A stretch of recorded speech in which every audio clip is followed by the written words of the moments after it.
Glória a Deus, gente. Bem-vindos a mais uma ministração, mais uma palavra abençoada aqui na célula da Vila Andrade.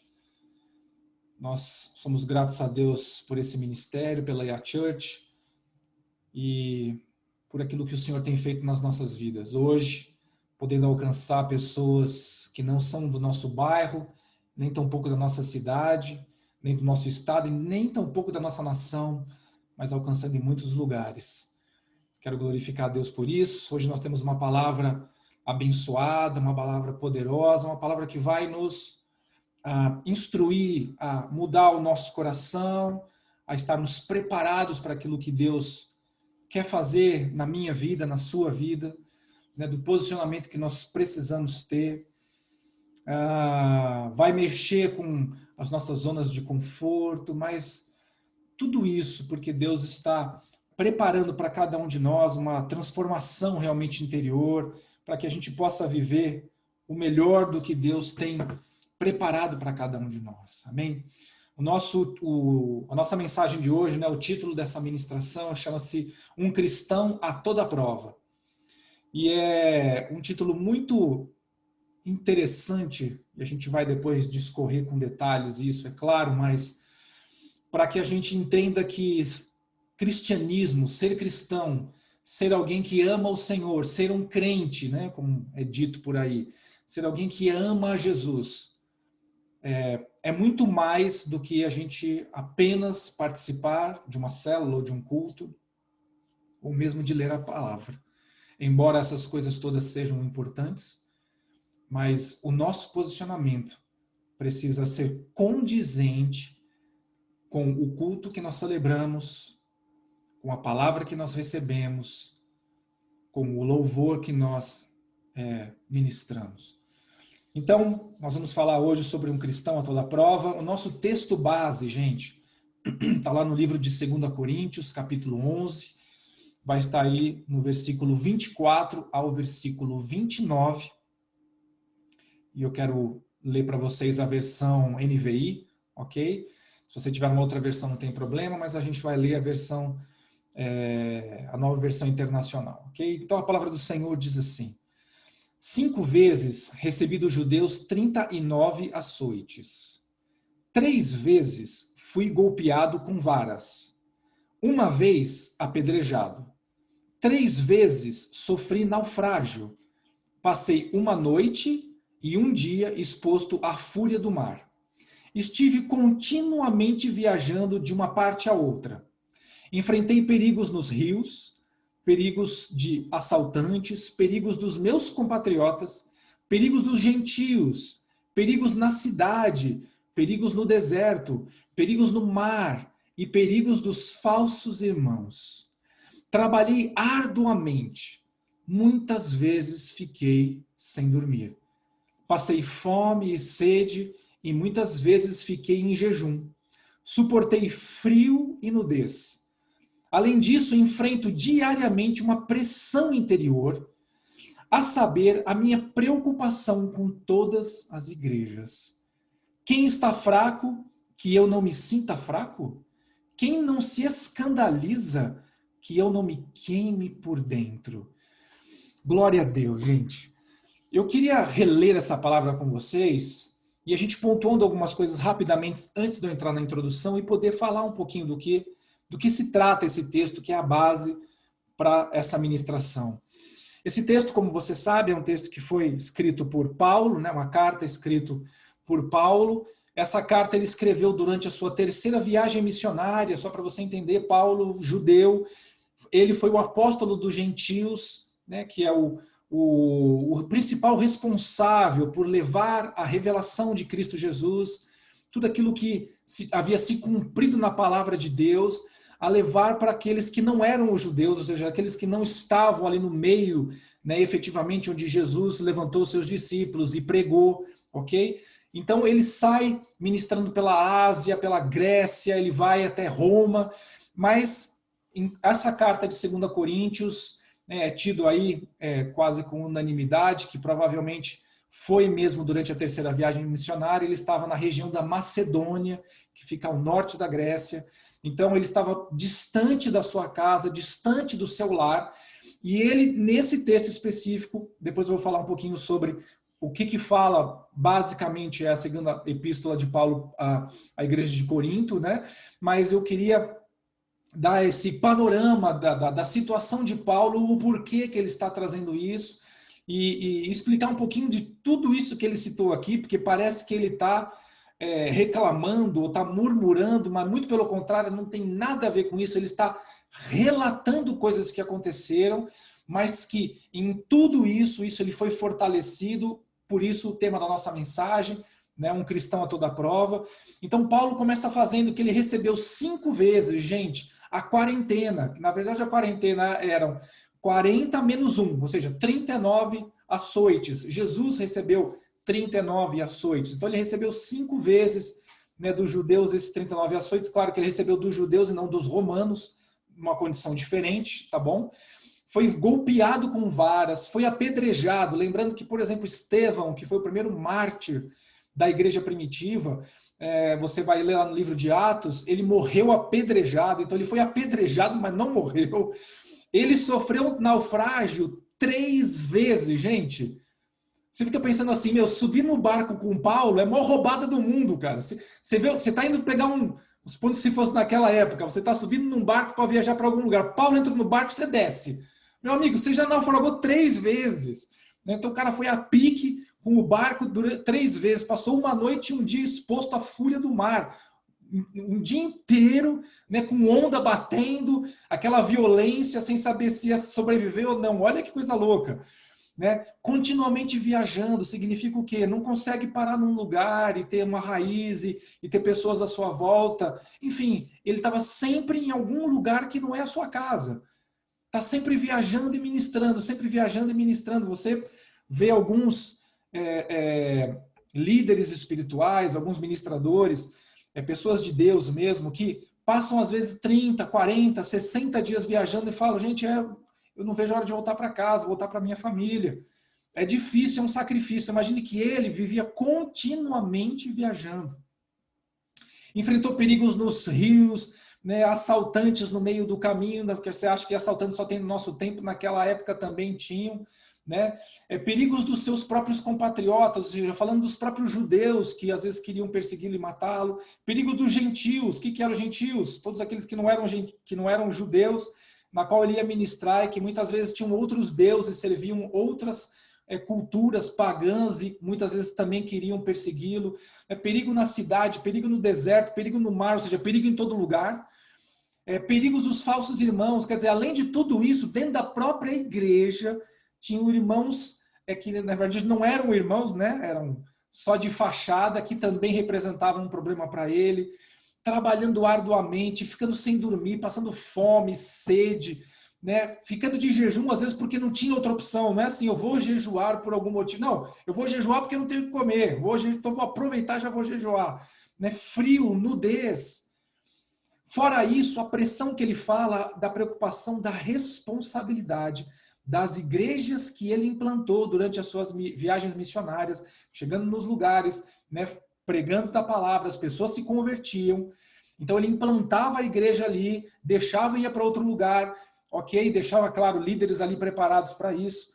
Então, você imagina a preocupação desses lugares que ele passou e essas igrejas que ele implantou, como é que elas estavam indo, se as pessoas estavam caminhando dentro da verdadeira fé, não estavam retrocedendo, não estavam ou se tornando judaizantes dentro da fé, ou então trazendo práticas pagãs que tinham anteriormente a sua conversão para dentro dessas igrejas também. Então, imagina a preocupação dele, porque ele não podia estar lá direto, ele tinha que se locomover de um lugar para o outro.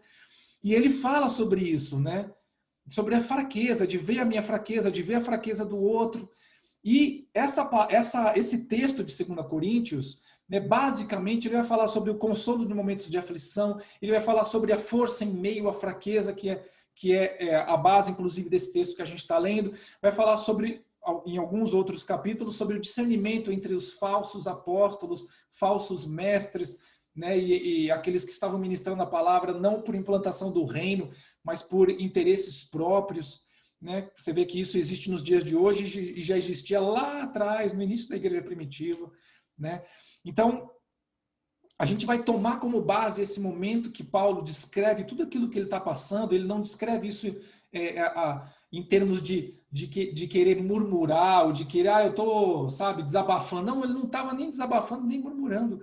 Ele estava simplesmente contando um fato, e nesse fato ele estava mostrando que a força que ele tinha para prosseguir, que a força que ele tinha para vencer o desânimo, que muitas vezes abatia ele, como abate a nós também. Não pense que Paulo era super-homem, que Paulo era diferente de mim, de você. Não era.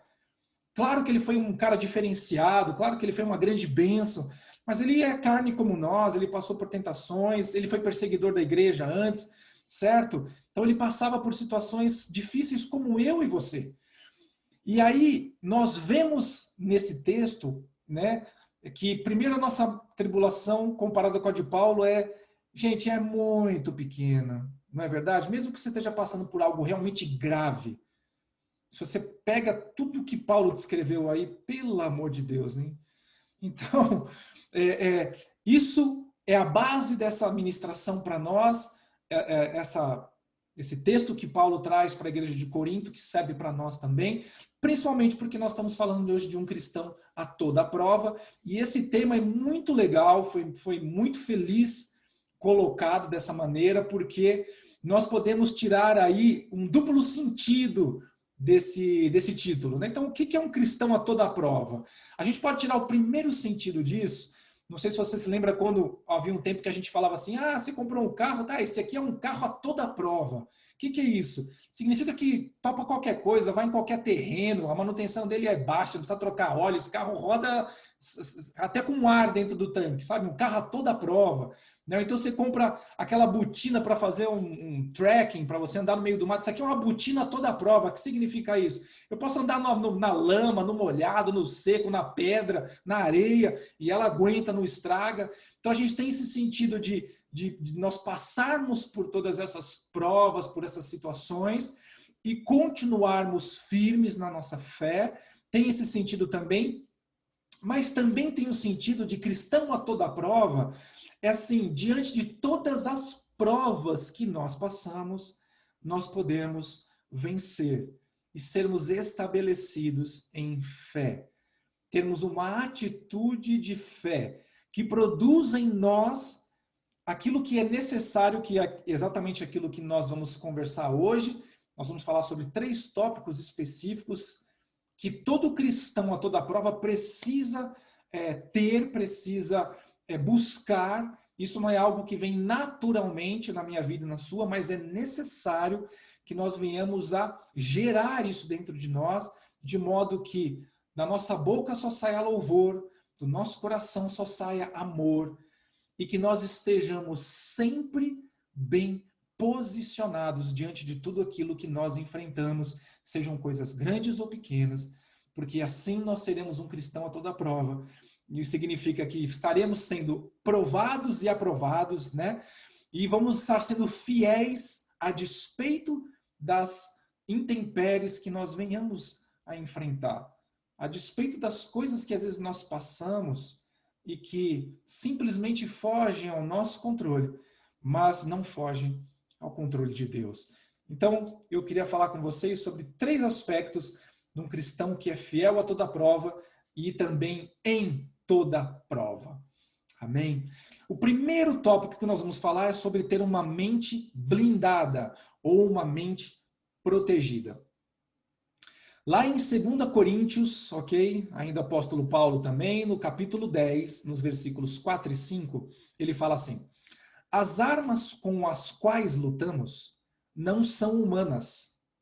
Pelo contrário, são poderosas em Deus para destruir fortalezas. Destruímos argumentos e toda pretensão ou toda arrogância, toda jactância que se levanta contra o conhecimento de Deus, e levamos cativo todo pensamento para torná-lo obediente a Cristo. Eu deixo aqui o meu grifo pessoal nesse texto, no finalzinho do versículo 5, que diz assim: levamos cativo todo pensamento. O que é cativo? Cativo é escravizado, é preso, é amarrado. é literalmente colocado numa posição específica na qual eu não permito que ele saia de lá.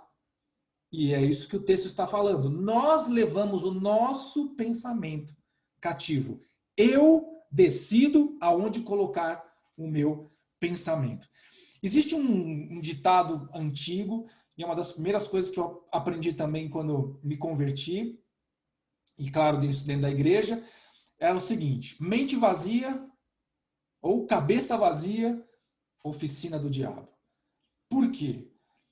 Se a sua mente está divagando, se a sua mente não está cativa, se você não está direcionando ela, saiba que as setas inflamadas de Satanás, que estão sendo lançadas contra a sua mente, vão tentar demover o seu pensamento de tudo aquilo que é bom, de tudo aquilo que é justo, daquilo que Deus ama, para que saia para algum outro lugar de pecado, de destruição e de infidelidade. Então, o campo de batalha principal das nossas vidas é a nossa mente. Por quê, gente? Porque é aqui que nós tomamos as nossas decisões. Embora a mensagem do Evangelho produza muitas vezes em nós o quebrantamento no coração, e a gente vai falar mais dos sentimentos e emoções, na verdade é a nossa mente que decide ler a palavra, pegar aqueles ensinamentos e colocar em prática. É com a nossa mente, isso não é automático, isso não é por causa da emoção que eu tenho, não é pela paixão que eu tenho, isso é o culto racional que Paulo fala. Então é necessário nós entendermos que a batalha acontece no campo da nossa mente. Como essa batalha acontece, gente? Ela acontece com coisas que nós vemos, ela acontece com coisas que nós lemos, ela acontece com pessoas com quem andamos, ou pessoas de quem ouvimos coisas. Porque todas essas coisas entram na nossa mente. Fora isso, há os ataques espirituais, que são as setas, né? Como a palavra diz, os dardos inflamados de Satanás, que ele joga na nossa mente para fazer com que nós venhamos a perder, né, a obediência a Cristo. E então, abre-se uma brecha para que nós possamos pecar. Gente, um pensamento errado, um entendimento errado pode simplesmente derrubar uma pessoa. Nós precisamos ter esse entendimento da simplicidade e da fragilidade da nossa mente. Portanto, é necessário que nós coloquemos sempre a nossa mente cativa, ela tem que estar protegida. Como nós fazemos isso? Nós fazemos isso lendo a palavra, porque alimentamos a nossa alma e a nossa mente com a verdade. E nós precisamos estar em oração para que a nossa mente esteja fortalecida. Eu queria dar um exemplo, um só. Eu vou dar o exemplo mais, talvez, conhecido da palavra. Tem outros, mas eu quero especificamente falar sobre esse, porque é um exemplo que, embora tenha sido trágico e embora tenha sido extremado, ok? Isso não significa que só em casos onde a nossa mente divaga e nós abrimos uma brecha para algo terrível, né? Nesses casos é que efetivamente colhemos aquilo que é ruim. Tudo aquilo que nós permitirmos semear a nossa mente, fora, né, dos princípios da verdade, da justiça, daquilo que é verdadeiramente bom, gente, que é o que está escrito na palavra, ok? Nós, de alguma maneira, vamos sofrer perdas. Eu quero pegar esse texto que está em 2 Samuel, no capítulo 11, nos versículos 1 e 2. Eu peguei esse texto também da NVI e a palavra do Senhor diz assim: na primavera, época em que os reis saíam para a guerra, Davi enviou para a batalha Joabe com seus oficiais e todo o exército de Israel.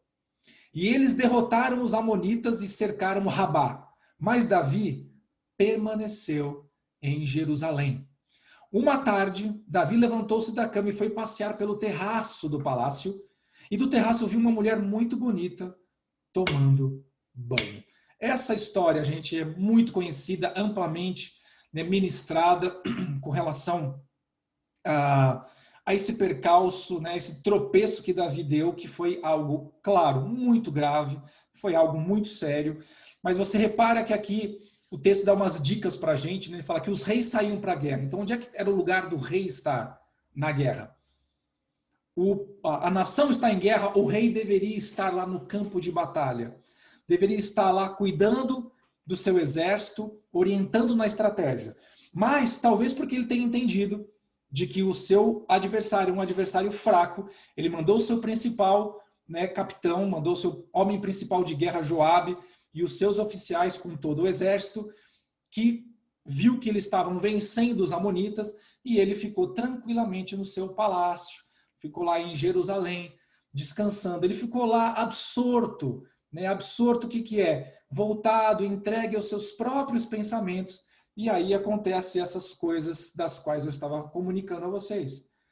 Cabeça vazia, oficina do diabo. O que foi que ele viu? Ele viu uma mulher, né, que a Bíblia diz que estava tomando banho. Se ela estava tomando banho, claro, não estava com roupas.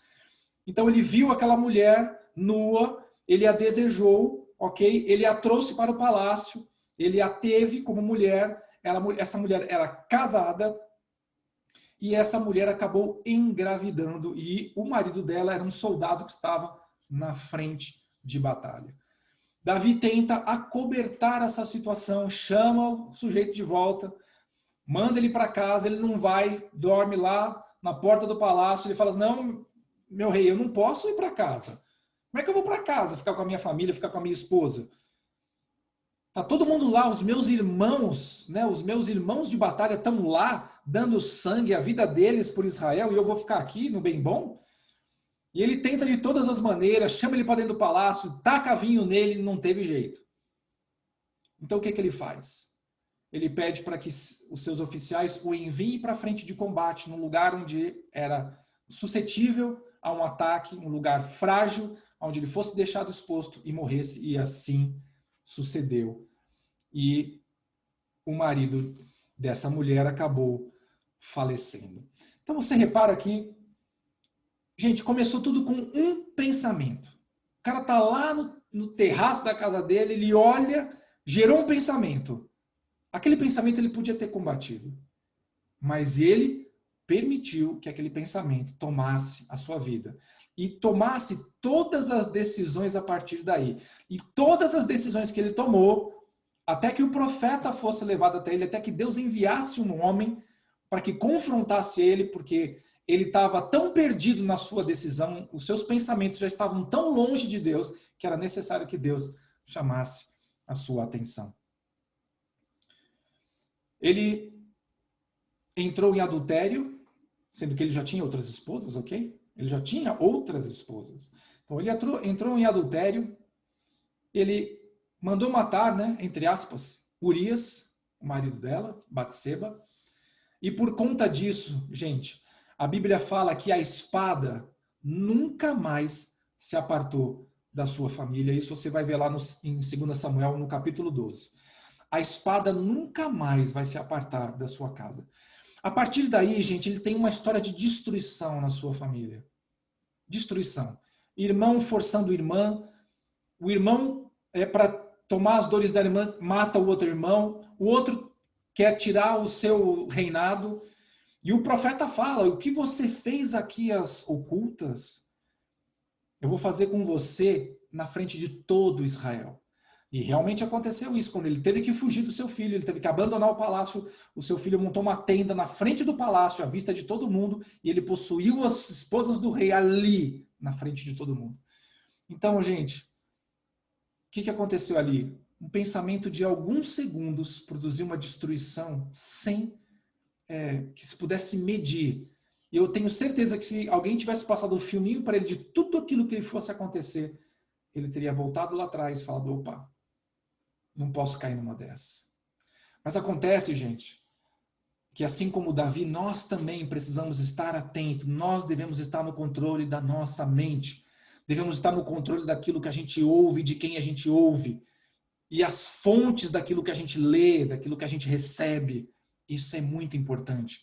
Lá no livro de Romanos, capítulo 12, versículo 2, diz assim, não se amoldem ao padrão deste mundo, não tomem a forma deste mundo. Então veja o sistema que esse mundo opera, o sistema maligno que opera este mundo. Não seja como esse sistema. Mas o que eu tenho que fazer?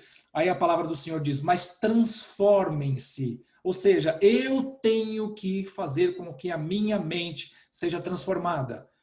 Não é eu faço uma oração, Senhor, envia um anjo para tocar na minha mente e mudar meu entendimento. Eu preciso transformar a minha mente. Ele fala pela renovação dela. O que é renovação, gente? É fazer algo novo. Eu preciso tirar o que é velho e colocar o que é novo. Eu preciso colocar bons princípios. Eu preciso colocar boas direções. Amém? Para que sejam capazes de experimentar e comprovar a boa, agradável e perfeita vontade de Deus. Então eu preciso transformar a minha mente. Eu preciso apoiar a minha mente naquilo que é bom. Por isso que quando eu ando com pessoas de fé, gera fé em mim. Quando eu ando com pessoas de oração, eu sou uma pessoa de oração. Quando eu ando com pessoas que têm seriedade com o ministério, eu tenho seriedade com o ministério.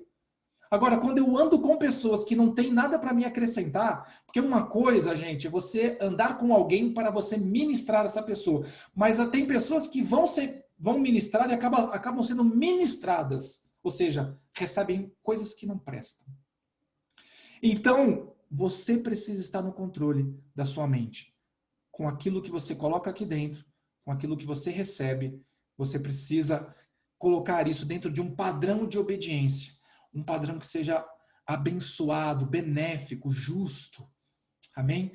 Como é que eu posso fazer para blindar a minha mente? Filipenses 4:8 é o texto mais conhecido, mas é um texto fundamental para nós. O que diz aqui? Finalmente, irmãos, tudo que for verdadeiro, tudo que for nobre, tudo que for correto, tudo que for puro, tudo que for amável, tudo que for de boa fama, se houver algo excelente ou digno de louvor, pensem nessas coisas. Você está entendendo o que está escrito aqui? Pensem. Não está dizendo aqui, eu, o Senhor, colocarei esses pensamentos. Não, aqui está dizendo aqui, você precisa pensar nessas coisas. Você. Você precisa passar no filtro a sua mente de tudo aquilo que ela está pensando. E, gente, nós pensamos em muitas coisas durante o nosso dia e o nosso filtro tem que ser a palavra de Deus. Se o meu pensamento está fora daquilo que Deus instrui, não apenas no que diz respeito à santidade, mas procedimento, atitude, respeito a autoridades, respeito àquilo que Deus levantou para ser respeitado, todas essas coisas, ok? Eu tenho que me focar em colocar a minha mente nestas coisas que são boas, para que eu possa gerar para a minha vida, então, como diz a palavra de Deus, tudo que é bom, perfeito e agradável. Você precisa blindar a sua mente. Depois nós vamos entrar no segundo tópico, que é você precisa ter um coração blindado, ter um coração protegido. Lá em Provérbios 4:23 diz assim: acima de tudo, guarde o seu coração, pois dele depende toda a sua vida. Guardar o seu coração significa que nós temos que nos aplicar realmente com zelo, com cuidado, e não permitir que nada entre de ruim dentro dele. Eu gosto muito da tradução da Almeida Corrigida, que fala assim, né? Guarde o seu coração, porque dele procedem as fontes de vida. É curioso, as pessoas têm um entendimento errôneo com relação ao coração. Muita gente fala que a gente deve deixar ser guiado pelo coração. Eu digo para você, não faça isso. Você precisa guiar o seu coração. Mas se o seu coração ele está linkado, está ligado, ele está conectado com Deus, então o seu coração vai estar cheio, porque a palavra de Deus fala em Romanos 5:5, que o Espírito Santo derramou do amor de Deus nos nossos corações. Então, quando nós estamos conectados, o nosso coração está cheio. E aí vem as fontes de vida. Amém? Flui de dentro de mim aquilo que é bom, aquilo que produz vida. Jesus mesmo teve esse cuidado de ensinar a respeito do coração, falando que é do interior do coração que fluem os nossos pecados, que afloram as coisas ruins. Você pega lá o texto de Mateus 15:11, a Bíblia fala, o que contamina o homem não é o que entra na boca, mas o que sai da boca, isso é o que contamina o homem. Então ele estava falando que, para parar de se preocupar com o que você está comendo, se isso é consagrado, se isso vai fazer mal para você. Não que isso não aconteça, não que não tenha uma verdade, mas ele estava falando, vocês estão só preocupados com isso, só que vocês estão esquecendo que tem alguma coisa dentro do seu coração que está saindo, e é isso que está contaminando você. E lá em Mateus 12:34, a gente tem a explicação disso. Né? Jesus está falando ali com os religiosos da sua época, né? Ele está, claro, num debate ali acalorado, ele fala, raça de víboras, como podeis vós dizer coisas boas sendo más? Como podeis vós dizer coisas boas sendo maus? Ou seja, vocês sendo maus.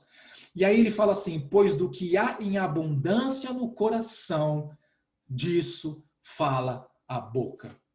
A sua boca é o maior termômetro para aquilo que está dentro de você.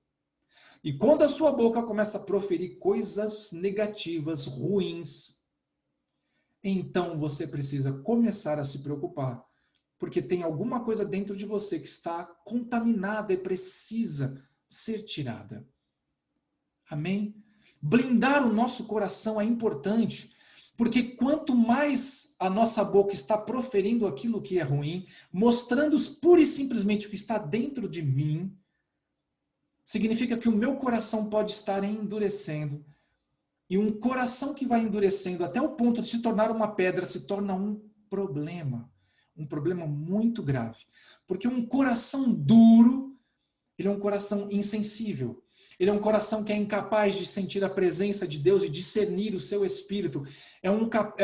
E por conta disso, por consequência disso, é um coração também incapaz de estar sensível às necessidades daqueles que estão próximos. Essa é a mais pura verdade. Por isso, quando você olha pessoas que murmuram, reclamam, estão sempre olhando para o seu umbigo, são pessoas que têm mais dificuldade de olhar para aquele que está do seu lado e ajudá-lo, porque estão contaminadas com tudo aquilo que é de ruim que está dentro delas.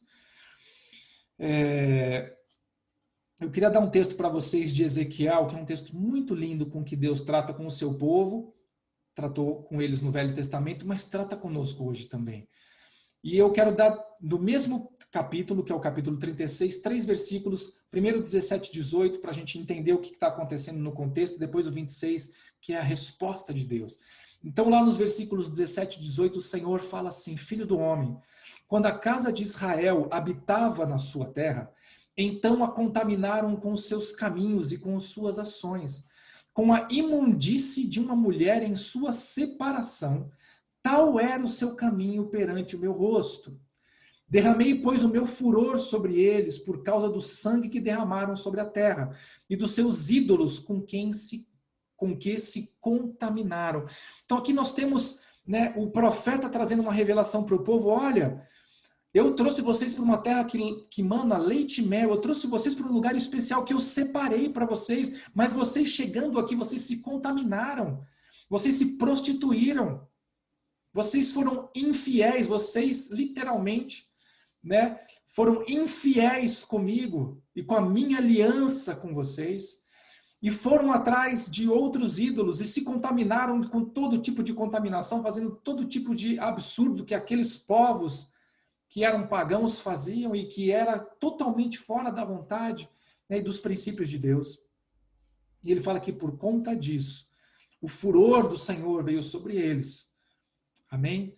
Mas lá no versículo 26, olha o que Deus fala, que lindo. Ele fala assim, e dar-vos-ei um coração novo, e porei em vós um espírito novo, e tirarei da vossa carne o coração de pedra, e vos darei um coração de carne. Porque conforme nós vamos nos afastando da presença de Deus, vamos ficando insensíveis à presença de Cristo, à presença do Espírito Santo, quanto mais vamos esfriando, mais o nosso coração vai endurecendo.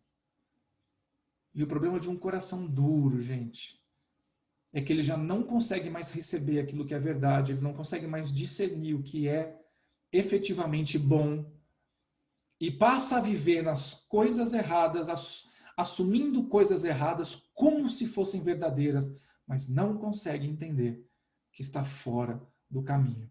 E esse caminho é um caminho de destruição, um caminho de perversidade, um caminho de maldição. Mas Deus está falando, eu vou tratar com vocês. E vou dar a vocês um coração de carne.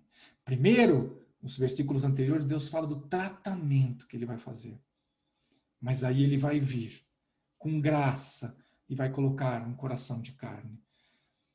Então, muito embora, glória a Deus, a gente pode esperar isso do Senhor, que quando nós estamos num momento difícil, na qual nós nos fechamos completamente, Deus vai tratar conosco a forma dele, para que venha quebrantar o nosso interior e produzir em nós, então, esse coração de carne.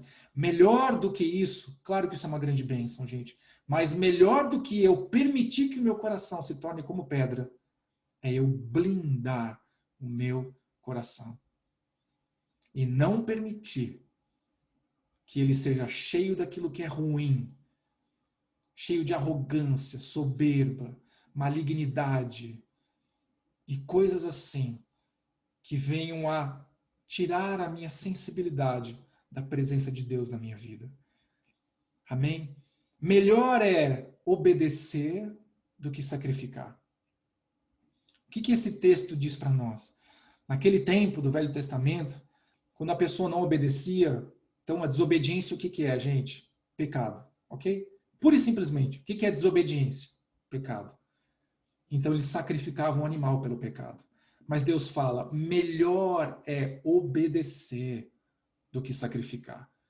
Eu não quero sacrifício, eu quero obediência. Então tem solução para o seu problema, mas você não precisa andar nele. Amém? Cuide do seu coração. E por último, gente, vamos falar de uma igreja blindada. Tenho certeza que quando você fala nesse tema, igreja blindada, o pessoal está pensando já no templo, em X, Y ou Z, né, denominação. Primeira coisa que você precisa saber, a igreja não é o prédio onde você vai no culto. A igreja é o corpo de Cristo. A igreja sou eu e você que amamos a Jesus Cristo e que entregamos os nossos dias para Ele, que entregamos a nossa vida para Ele. Nós somos a igreja. Agora, igreja blindada não é ter um prédio com vidros blindados, com porta à prova de vandalismo. Não está falando disso. Está falando que eu e você precisamos ter um procedimento de blindagem. Como isso acontece? Gente, nós precisamos nos envolver com a igreja. A igreja não é, repito, o prédio, nem o ministério que está dentro do prédio, mas o corpo de Cristo como um todo. Eu preciso participar das reuniões, eu preciso participar das atividades que são feitas, porque eu sou parte desse corpo. Então, como igreja, nós, quando estamos juntos, um cobre o outro. E a minha blindagem é literalmente a sua vida e a vida do outro meu irmão, que estão orando e intercedendo por mim, e eu orando e intercedendo por eles. Nós somos a blindagem um do outro, que é assim que Cristo estabeleceu para que nós fôssemos como igreja. Quando você vê a igreja primitiva lá no livro de Atos, capítulo 2, você entende bem melhor o que é a vida deles como comunidade, né? Integrada, articulada. Então, a Bíblia fala lá no capítulo 2, né, versículos 46 e 47. Todos os dias, ok? Não era domingo, não era quarta-feira à noite, sábado de noite e domingo de manhã. Todos os dias continuavam a reunir-se no pátio do templo, partiam o pão em suas casas e juntos participavam das refeições com alegria e sinceridade de coração, louvando a Deus e tendo a simpatia de todo o povo. E o Senhor lhes acrescentava todos os dias os que iam sendo salvos. Gente, eles tinham, claro, por conta das condições, por conta daquele momento, eles tinham essa interação constante. É necessário que a gente tenha interação com o corpo de Cristo, isso é fundamental, gente. Não é apenas quando nós nos encontramos na célula, não é apenas quando nós vamos no culto, tem que ser extra isso. Amém? A gente tem que ter encontros fora esses momentos para que a gente possa abrir o coração, para falar das lutas que a gente está vivendo, né? Pedir cobertura de oração. Amém? Isso é muito importante. Mas precisamos estar dentro de um ambiente saudável, seguro, ao lado de pessoas de fé, pessoas verdadeiramente que amam a Jesus. E isso faz toda a diferença. Porque eu vou te falar que dentro da igreja, nós temos aqueles que não valorizam as reuniões e os trabalhos que são executados dentro da igreja. Não é que eles acreditam que não serve para nada, isso aí não serve para nada, isso é porcaria, tá gastando dinheiro à toa. Não, não é isso. Mas eles não valorizam aquilo. E aquilo é a obra de Deus. A obra de Deus não é apenas o culto de domingo. É o ministério infantil que cuida das crianças, é o ministério de jovens, é o diaconato que atende as pessoas que estão entrando, é o pessoal da segurança com relação a alguém que passe mal, por exemplo, ou tenha que haver alguma emergência para, por exemplo, esvaziar o salão de culto, ok? São as pessoas que levam as cestas básicas, são aqueles que vão pregar nas comunidades, são aqueles que vão levar a palavra ou levar um tempo de oração para aqueles que estão enfermos nos hospitais, são aqueles que visitam as viúvas, que vão nos orfanatos. Todo esse trabalho é a obra de Deus. Amém? Todo ele. Tem outros, gente, que se acham incapazes de fazer. Não, eu não estou capacitado a fazer nada dentro da igreja. Sabe, tá bom, não está capacitado? Vai buscar capacitação, vai estudar, vai fazer curso, vai se preparar. Sabe, é muito fácil a gente se esconder atrás de uma limitação e falar, não, é que eu não sei nada, eu sei pouco, então não posso fazer nada. Então não sabe nada? Vai buscar. Entende? Tem que haver essa interação dentro desse corpo. Esse corpo ele tem uma integração perfeita. Foi Cristo que estabeleceu esse corpo dessa maneira. E dentro do corpo, claro, tem imperfeições, tem problemas. É claro que tem, gente. Mas eles não podem impedir a gente de decidir, crescer, buscar. Amém? Tem aqueles ainda que estão tão ocupados que não tem tempo para fazer nada, para investir no seu crescimento. Eu estou muito ocupado, não tenho tempo de fazer um curso na igreja, né, no domingo de manhã ou numa segunda-feira à noite. Eu tenho certeza que eu não estou falando com você, deve ser uma outra pessoa, mas não é com você que está me assistindo isso. Mas, na verdade, essas pessoas são aqueles que são os mais críticos, que criticam isso, que criticam o louvor, criticam porque pintaram o logo de verde, porque pintaram, né, a fachada de azul. Gente, nós somos um corpo, é necessário que nós estejamos integrados dentro dele. Isso é fundamental. Amém? Eu posso falar pela minha própria história. Eu tenho um testemunho para falar dentro desse aspecto. Porque eu me converti, meu desejo era estar dentro do corpo. Eu tinha desejo de estar dentro do corpo. Eu não sabia nada, gente. Eu era despreparado. Eu ainda tinha muita coisa dentro de mim para ser transformada. Ainda falava palavrão. E às vezes escapava nos momentos que estava com os irmãos. Era um negócio meio esquisito. Assim, dava um... Meu Deus do céu. Boca... Demora um tempo até você mudar tudo isso dentro de você. Algumas coisas são instantâneas, outras não, são um processo. Mas porque eu permaneci, sabe, grudei nos líderes, acompanhei, vivi dentro do ministério, gente. Dá trabalho? Dá, mas é uma bênção. E se eu pudesse voltar lá atrás, gente, eu não faria tudo de novo, eu faria mais do que eu fiz. Não porque o mais vai fazer com que Deus me ame mais. Deus não vai me amar mais porque eu deixo de fazer ou vou fazer. Ok? Não é por conta disso, mas é por quanto mais eu podia ter crescido e ter tido experiência com Deus. Eu vejo as pessoas que estão linkadas, né, dentro de algum trabalho, qualquer que seja, dentro ou fora da igreja, mas que seja a serviço do reino, esses que estão comprometidos com isso, como eles crescem, gente. Como eles crescem. Eu vejo outros que só vão num culto de domingo, sentam lá, escutam uma palavra, vão embora para casa e passa a semana. Gente, o crescimento vem da integração, vem de estarmos unidos, vem de estarmos um cobrindo o outro. Isso é muito importante, amém? Tem um texto lá de Atos, gente, que até gerou uma música que é muito linda, que eu esqueci o nome agora, mas quando eu passar aqui para vocês, vocês podem digitar depois no Google, né? Mas lá em Atos 4, 32 e 35 diz assim: da multidão dos que creram, uma era a mente e um o coração.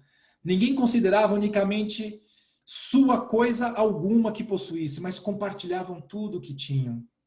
Com grande poder, os apóstolos continuavam a testemunhar da ressurreição do Senhor Jesus, e grandiosa graça estava sobre todos eles. Não havia pessoas necessitadas entre eles, pois os que possuíam terras ou casas as vendiam, traziam o dinheiro da venda e os colocavam aos pés dos apóstolos e o que distribuíam segundo a necessidade de cada um. Você está entendendo aqui a interação que os caras tinham? Está vendo o meu irmão passar dificuldade, o cara vendia a propriedade para ajudar ali. Para ajudar ali, gente. Pensamento esse que hoje nós temos muito pouco até dentro da igreja moderna, a igreja de Cristo. Serve de alerta para nós. Amém? Nós somos partes de um corpo, não podemos simplesmente falar, não, eu sou de Cristo, mas não estou no corpo. Não existe isso. Corta o dedo fora para você ver o que acontece com o dedo que fica fora. Primeiro, você vai ter uma certa dificuldade com alguma coisa que você perdeu por conta desse dedo. Mas aquele dedo que você cortou fora, ele não recebe sangue, ele não recebe oxigênio, não recebe nutrientes. Aquela carne vai apodrecer, ele vai virar pó. E vai feder também. Então, nós precisamos estar juntos.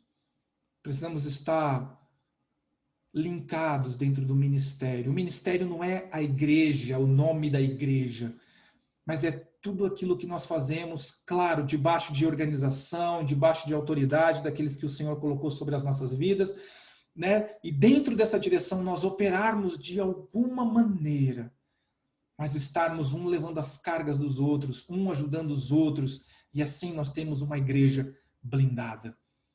Sabe, Deus está levantando, né, homens e mulheres com um coração inabalável, com uma fé, com fidelidade para servi-lo, para amá-lo, para adorá-lo.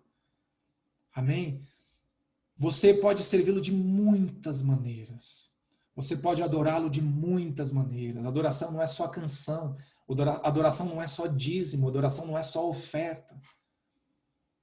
Adoração é a sua vida diante do altar de Deus. Amém? Paulo passou por todas essas lutas, gente. E eu tenho certeza que se a gente pudesse entrevistar ele agora, Paulo, me fala uma coisa. Se você pudesse voltar lá atrás, você faria tudo de novo? Eu creio que ele fala assim, eu tentaria fazer algo ainda mais do que eu fiz. Não pelo amor, não pela posição, não pelo status, não para conquistar as pessoas, não para ficar famoso, não para ser o maior youtuber ou o maior propagador do Instagram, mas para fazer a vontade do meu Pai, para fazer a vontade de Jesus. Esse é o pensamento, essa é a direção que Deus tem para a minha vida e para a sua. A despeito das lutas que você passa, olha para as lutas que Paulo passou e ele as venceu todas. Amém? Você também vai vencer. Não fica olhando para as lutas e achando que elas são o destino da sua vida. O destino da sua vida é ser príncipe, é reinar com Cristo. As lutas fazem parte do processo de crescimento. Fazem parte do processo de amadurecimento. O problema é que temos muitas pessoas que têm dificuldade de amadurecer, querem continuar infantis na fé. E são provadas de dia e de noite, porque isso tem um objetivo. E parece que vivem no deserto. Mas elas só estão lá porque elas querem permanecer. Lembrando que um povo todo murmurou, reclamou, viu milagres da parte de Deus e rejeitou. E esse povo morreu no deserto. Porque Deus levantou uma outra geração para entrar na Terra Prometida. Eu não sei quanto a você, mas eu quero entrar na Terra Prometida em todas as áreas da minha vida. Eu quero tomar posse daquilo que Deus preparou para mim. Não é pela minha força, não é pela minha inteligência, pela minha capacidade. Porque não é mesmo. Não é. É por Ele. E somente Ele. Mas é Ele quem prepara. Amém? Deus quer estabelecer na sua vida um cristão a toda prova. Um cristão que vence barreiras, que salta muralhas. Um cristão que vence as tentações. Um cristão que se submete, que obedece. Um cristão que não fica arrumando desculpa ou justificativa para isso ou para aquilo. Nem fica lendo a palavra e tentando interpretar da melhor forma possível para o seu interesse. Mas um cristão, efetivamente, que olha a seriedade com que é os princípios que ele estabeleceu para nós vivermos e se esforça de dia e de noite para fazer isso acontecer. Pois eu te digo que esses são os bem-aventurados. E esses serão como árvore plantada junto a ribeiro de águas, que na estação apropriada dá o seu fruto e as suas folhas nunca murcham. Eu não sei que nível de luta você está passando, eu não sei que nível de problema você está enfrentando. Eu não sei o que a sua boca tem declarado nesses dias. Eu não sei qual é a atitude que você tem tido de revolta, de rebeldia, sabe? Porque às vezes a gente é tão infantil diante de Deus, a gente vê as coisas acontecendo, não é da minha vontade, a gente fica todo cheio de mimimi, eu não brinco mais. Deixa eu te falar, Deus não tem parte com isso. E Ele tampouco vai aceitar isso de você. Amém? Então, seja qual for a dificuldade que você tem para vencer, eu queria que você orasse comigo. Aí onde você está, na sua casa. E se você entendeu a mensagem que o Senhor passou hoje sobre ser um cristão a toda prova, e você quiser fazer uma oração comigo para que você efetivamente se torne essa pessoa. Não é apenas uma pessoa que Deus ama, porque Deus ama todo mundo. Mas alguém que Deus tem prazer, alguém que é bem-aventurado. Alguém que tem satisfação, tem orgulho, tem alegria de saber que está fazendo aquilo que Deus propôs, está cumprindo o seu propósito. Eu queria que você orasse comigo assim. Senhor Jesus, eu quero ser uma pessoa a toda prova. Mas primeiramente uma pessoa que te ama.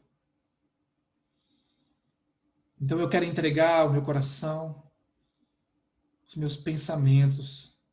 Eu quero entregar tudo que eu sou diante de ti. Me ajuda, Senhor, a guiar os meus pensamentos. Fortalece, Senhor, meu interior. Ilumina os meus passos. Me ajuda a guiar o meu coração.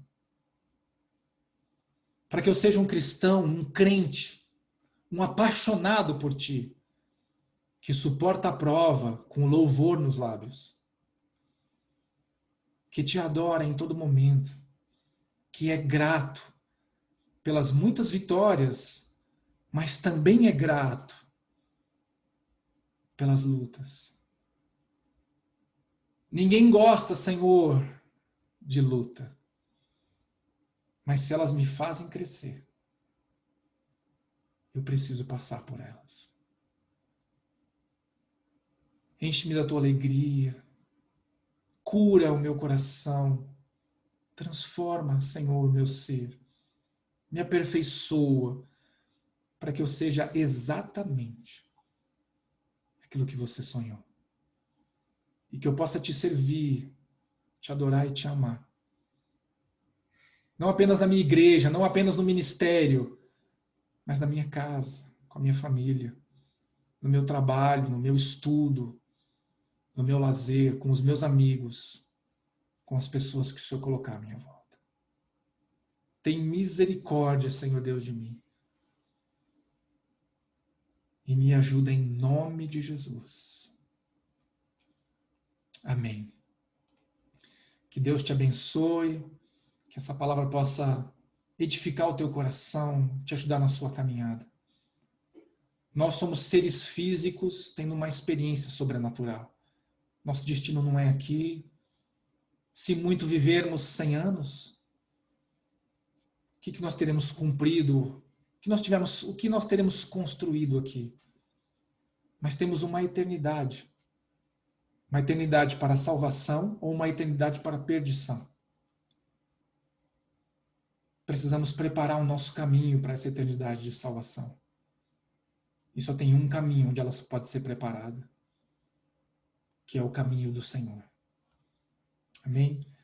Que Deus te abençoe, que o Senhor te prospere, que a sua graça seja abundante sobre a sua casa, sobre a sua família. Amém? Não se esqueça de se inscrever no nosso canal, de divulgar, para que nós possamos alcançar muitas vidas em nome de Jesus. Beijo no coração.